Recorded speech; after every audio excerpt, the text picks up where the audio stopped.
Hello mga ka-POVs, and today we are going to feature Mel and Jeff as we send them off to a new place. Yes. So we are here in Catch. The Catch, of course. And of course, makikita nyo ngayon na wala kami sa studio. We're out of the studio.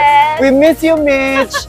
Kasi si Mitch kailangan niyang para sa ekonomiya. Yes, para sa ekonomiya. Kaya naman, samahan nyo kami makilala si Jem and si Melody for today's vlog. Yes! Let's go! Let's go!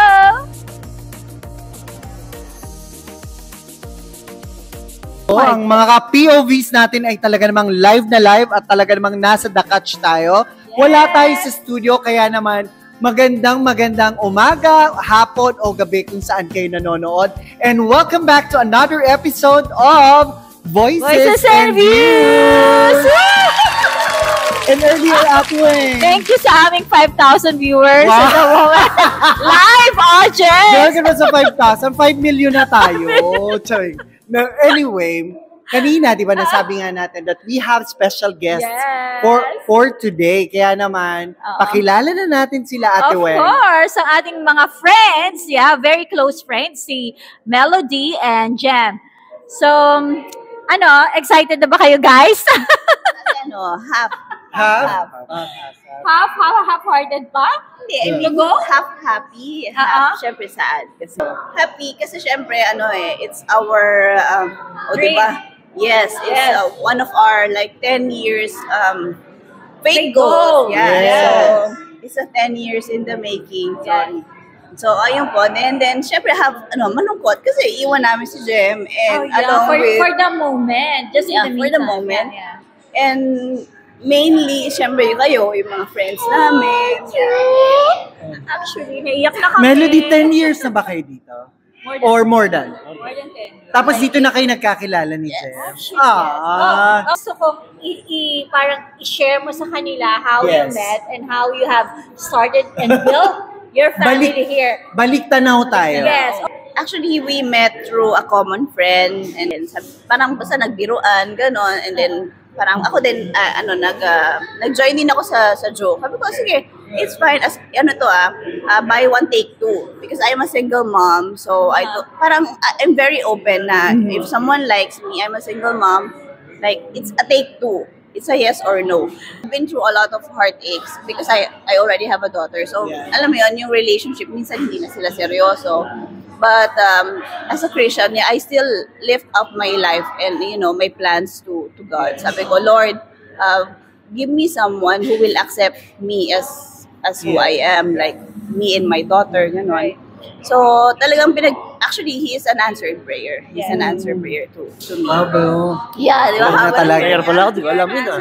It's Bon Voyage na, so we're sending Melody muna and the kids to Canada. So guys, as an OFW, share nyo naman sa amin how you guys have this kind of faith journey na nga from the beginning. How it started, who started the idea, and how it went through para, alam nyo, maging reality yan. Since my mom po kasi is already in Canada, so talagang ako, ang desire ko talaga is to be with my family, sabi ko ganun. So, parang later on, naging desire na rin yun nun, and then after that, pinush namin yung sister niya kasi yung sister niya is a nurse. Then, it happened. So, talagang parang kami, naging eager kami na makasunod kasi my mom is there, my brother is there, tapos yung sister niya nandun din. So, parang alam mo yun, parang it's a good start na magkakasama ang family. And then, one thing that struck me is like, here in Middle East, like, it's just up to senior year. You cannot like stay longer here like after senior years.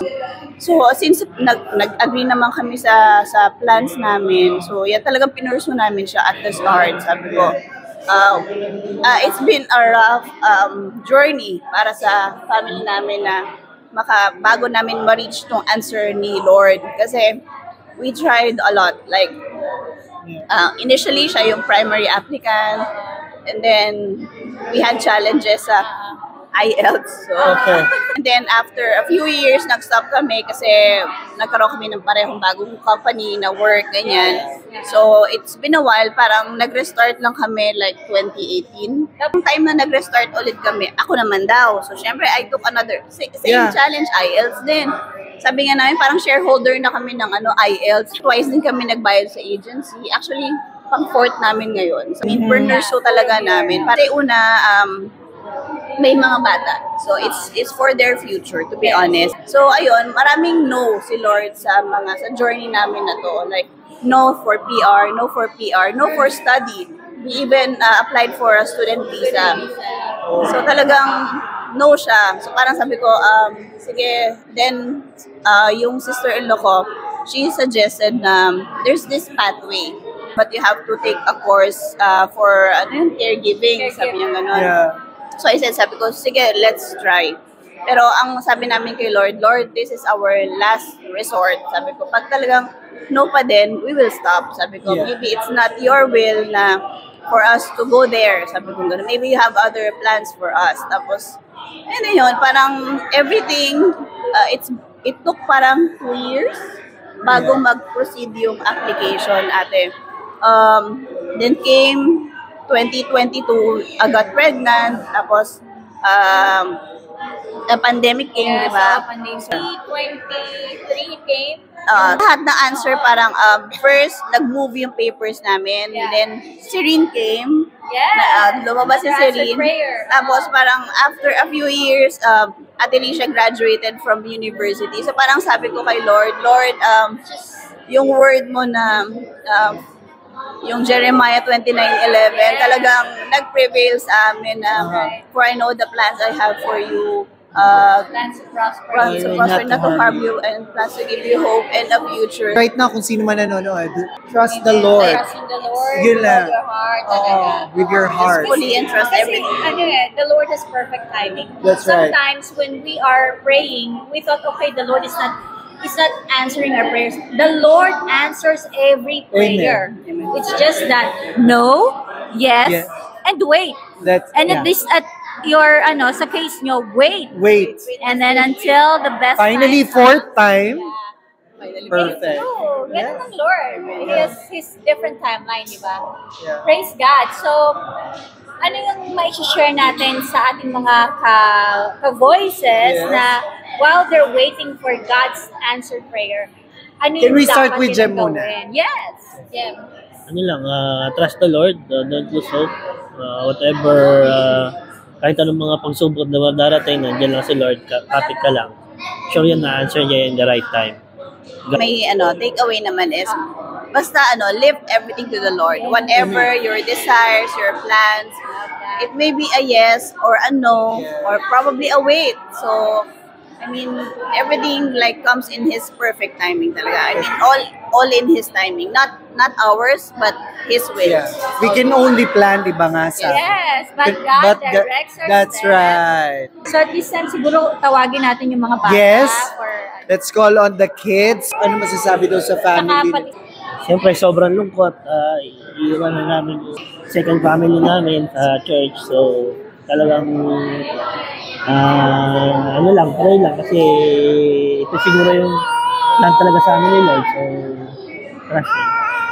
Amen. So Sophie, your friend, say something to your friend.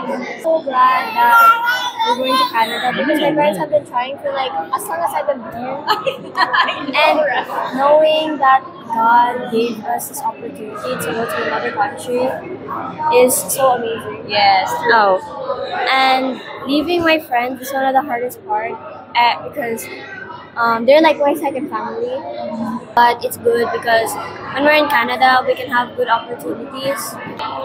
Yay! God is Sophie. Yes. That's so well said, honey. So, Mommy, Mel. So, ayun po, sa mga friends namin here in UAE and yung mga nanonood dito, I know it's gonna be difficult at the start for us. I mean, I'm expecting that. Pero I still lift everything to the Lord that He will guide every step that we will take, every plans that we will desire. So, I mean, I hope we'll just keep in touch. wherever we go. And it's not a goodbye, but see you later. See you later. Come on. Come on. Palakpakan. Applause for this family. Yes. And with that, nakakatuwa naman talaga ang kanilang stories. Kaya naman mga ka-POVs, we hope na may natutunan kayo sa experiences nila dito as an OFW. And they drink, kumbaga, nangarap pa sila higher. Yeah. Diba? Through waiting. Yes. Diba? And pruning na din. Yes, true. Exactly. Imagine 4 times. Yeah. But then, the Lord answered your prayer. Amen. Kaya kung nanonood kayo and you have prayers kay Lord, yung talagang ipag-pray nyo lang at matutupad yan. Amen. They have been praying this for like 12 years. Yes. It's a long wait. It was a long haul. But then, hindi sila nag-give up. Diba? And even going to Canada, maybe some uncertainties there. But what we can really believe is that God is with you wherever you go.